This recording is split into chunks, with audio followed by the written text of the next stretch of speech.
তো কী অবস্থা সবার? এখন বিকাল 5টা বাজে অ্যান্ড আমি বগুড়ায় আছি 4 দিন হয়ে গেল। এর আগে আমি প্রায় সবগুলো স্পট ঘোরার ট্রাই করছি। তো আজকে আমি মানে আর কয়েকদিনের মধ্যে হিলি চলে যাব। তো আজকে ভাবতেছি বগুড়ার দই যেহেতু খুব ফেমাস, তো এই কারণে কোথাও থেকে দই ট্রাই করা যাক। তো আমি বগুড়া শহরে কোথাও দই ট্রাই করতে চাইলাম, বাট ওখানে ক্রাউড একটু বেশি হয়ে যায়। অ্যান্ড গ্রাম অঞ্চলের দিকে আমি শুনছি দইয়ের কোয়ালিটি একটু বেটার হয়। তো আমি যেহেতু দুদিন থেকে শাওনের বাসায় আছি, তো শাওন আমাকে হেল্প করতেছে ওর গ্রামে যেখানে মানে বেস্ট দই পাওয়া যায় একটা দোকান দেখালো সততা। এটা কোনো প্রমোট ভিডিও হচ্ছে না, শুধু জাস্ট ইন্ট্রোডিউস করাচ্ছি। আর প্রমোটের জন্য আমার পেজ অত বড় হয়নি এখনও। তো আমার সাথে আসছে পাশে শাওন। তো আমরা এখন দোকানের দিকে আগাবো।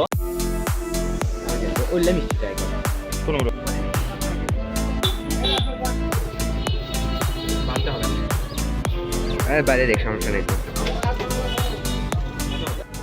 তো গাইস, আমরা কিন্তু দোকান থেকে দই অ্যান্ড কিছু সন্দেশ কিনে আনলাম। ওখানে প্রাইসটা মোটামুটি ভালোই ছিল, খারাপ নেয়নি, আমাদের কাছে বেশি নেয়নি। তো প্রথমে আমি যেটা নিলাম, যেটা ফেমাস সব থেকে বগুড়ার, সেটা হচ্ছে দই।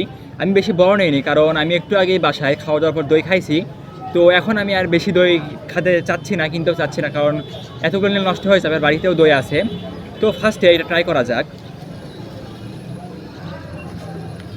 আমি প্যাকটা আগে খুলে ফেলছি, যেটা মূল প্যাক ছিল, এটা শুধু র্যাপ করা ছিল উপরে। তো এখানে দইয়ের গায়ে একটু লাগে আছে হালকা, মানে রসগুলো। একটা টিস্যু নেই, টিস্যু দেখি। তো বগুড়ার দই মোটামুটি সব জায়গায় ভালো হয়। আপনারা যদি বগুড়ায় আসেন অল টাইম ট্রাই করতে পারেন দইটা। So let's try it. মোটামুটি ভালো, মানে এভারেজ ভালোই লাগে, কারণ বগুড়ার দই অল টাইম বেস্ট হয় পুরো বাংলাদেশের মধ্যে। এটা আপনারাও জানেন, আমিও জানি। তুই ট্রাই কর, ও একটু ট্রাই করুক শাওন। ওর বাড়ি এখানে বগুড়াতে, আমি বাইরে থাকি, ও বাইরে ছিল, আমার সঙ্গেই ছিল, অল টাইম ভিডিও দেখছেন। তো এখন মেবি আমাদের কলেজ শুরু হয়ে যাবে, এখন আমাদের আর এভাবে ভিডিও করা হবে না আগের মতো। পার্সোনালি একা একা ভিডিও করতে হবে। ফ্রেন্ড সার্কেল নিউ কী হবে জানি না। তো আমাদের যে ফ্রেন্ড সার্কেল ছিল সেটা অনেক ভালো ছিল, সবাই সাপোর্ট করছে অনেক আমাদের। সো আমরা একটু শাওনের কাছে রিভিউ নেই, দইটা ওর কেমন লাগলো। আসলে যেটা কথা হচ্ছে, মূল কথা, শহরের দিকে মানে বগুড়া শহরের দিকে যে দইটা পাওয়া যায়, ওটা হচ্ছে একটু গ্রামের দিকে যে দইটা পাওয়া যায়, শহরের থেকে গ্রামের দইটা আরও একটু বেশি টেস্ট, অনেক ভালো খেতে লাগে। তো এটাই।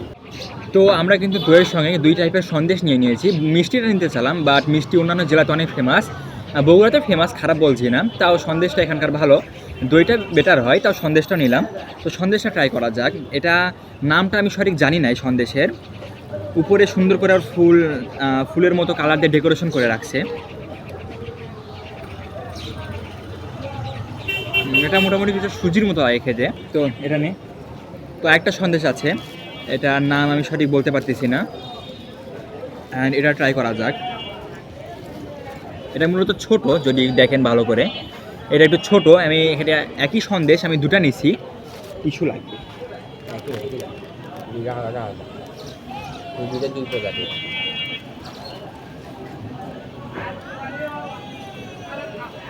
এখানে একটা হচ্ছে প্রায় সাদার মতো, আর একটা হচ্ছে মূলত খয়েরি রঙের মতো। তো দুটাই ট্রাই করব, দেখি কোনটা বেটার লাগে। তো এই আমি দুটার স্বাদ একই রকম আশা করতেছি, দেখি কোনটা ভালো লাগে। এটা মোটামুটি ভালো ছিল, আমাকে দুটো একই লাগতেছে, বাট সাদাটা যেটা ছিল ওটা একটু বেশি ভালো লাগলো আমাকে। তো এখানে আমাদের সঙ্গে একটা রাক্ষস আছে, আমি এতগুলো মিষ্টি খেতে পারবো না এখন একসাথে, যেহেতু আমি খাওয়া দাওয়া করে বার হয়েছি। তো এগুলো সব ওকে দেওয়া যাক। তো গাইস, আজকে আমাদের দই টেস্টটা এখানেই ছিল। যদি ভিডিওটি ভালো লাগে সাবস্ক্রাইব করবেন চ্যানেল, অ্যান্ড ফেসবুকে আমার সঙ্গে যুক্ত হতে পারেন, অ্যান্ড ভিডিওটি লাইক করলে লাইক করবেন। তো আজকের ভিডিও এখানে থাকতেছে।